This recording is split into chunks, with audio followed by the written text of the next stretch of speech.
Giant পান্ডা অন্তত ৮০ লাখ বছর ধরে পৃথিবীতে টিকে আছে। একসময় তারা ছিল মাংসাশী প্রাণী, তবে বছরের পর বছর বিবর্তনের পরেও তাদের এখনও সেই মাংসাশী প্রাণীদের মতো সাধারণ হজম প্রক্রিয়া রয়েছে। কম পুষ্টিগুণ সম্পন্ন বাঁশেই পান্ডার একমাত্র প্রধান খাদ্য। পর্যাপ্ত শক্তি অর্জনের জন্য একটি প্রাপ্তবয়স্ক পান্ডাকে প্রতিদিন প্রায় ৫০ থেকে ৭০ কেজি বাঁশ খেতে হয়, যা তাদের শরীরের প্রায় অর্ধেক ওজনের সমান।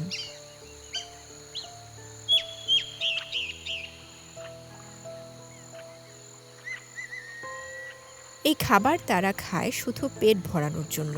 জায়ান্ট পান্ডা দিনের প্রায় ১৪ ঘন্টা ধরে বাঁশের ডালপালা এবং পাতা চিবিয়ে কাটায়। দিনের বাকি সময়টা তারা মূলত স্বপ্নে বিভোর থাকে।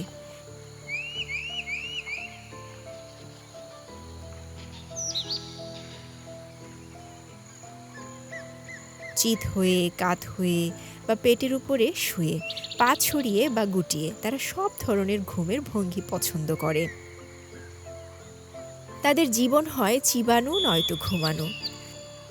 দৈত্যাকার পান্ডার প্রতিদিনের জীবন মোটামুটি এরকমই।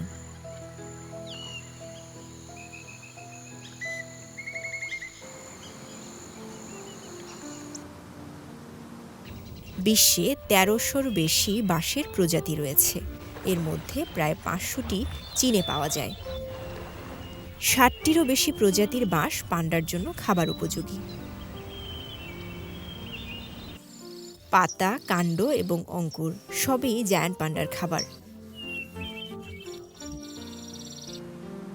বসন্ত ও গ্রীষ্মকালে বাঁশের অঙ্কুর তাদের সবচেয়ে প্রিয় খাবার।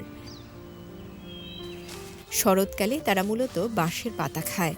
যখন শীত আসে তখন তাদেরকে বাঁশের কাণ্ডের উপর নির্ভর করতে হয়।